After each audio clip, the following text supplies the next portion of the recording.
horse lovers, let's talk about online circles. There are lots of programs out there that encourage us to circle our horses online, everything from just basic lunging all the way up to, really beautiful, advanced, fancy things.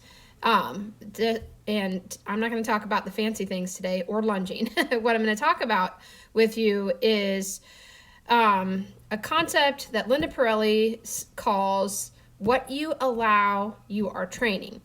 So if I send my horse out on a circle and she tips her nose to the outside of the circle, what I'm allowing is a disconnect.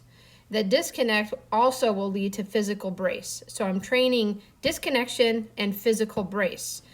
That doesn't seem like a very good plan to me.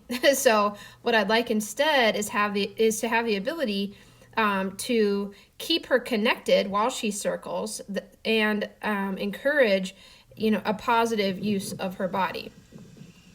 So this is Vanna, and we're using these circles to get ready for a ride. So I'm mostly evaluating her confidence, her connection to me, her relaxation, and responsiveness. It's really windy on this day, so it'll be a good example to show you how often and easy it is for a horse to get disconnected. So I'm going to use spirals as a way of developing connection. I fed out a lot of line there, and then as she started to think about other things, now I'm making the circle smaller.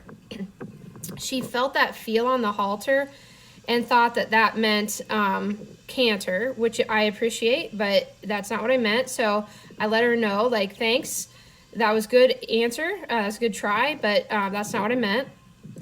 And as you can see her get more and more connected, you can see her get more and more round over the top line, right? She's lifting her back, which you can tell is happening because she's lowering her head. I didn't tell her to lower her head. I don't have a cue from a distance that says lower your head. What I'm working on instead is connection and relaxation.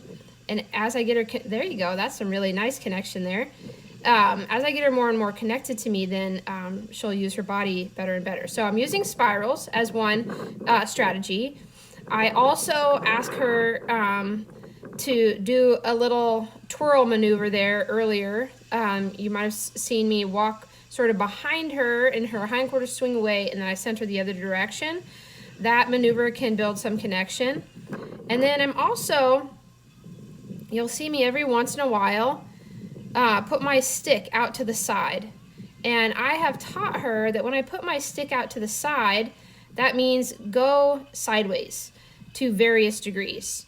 And so if I can get her to go a little bit sideways on the circle, that brings her nose back to me and allows us to keep developing connection while moving forward, okay? So to develop connection and a healthy posture on circles, a couple of strategies for you. A few strategies are spirals, change of direction in various forms. It doesn't matter how you get it done, just expecting responsiveness in a way that requires a lot of concentration develops connection. And then having a way to ask them to go a little bit sideways on the circle will also help them to develop their balance and stay connected to you. I hope you found that helpful.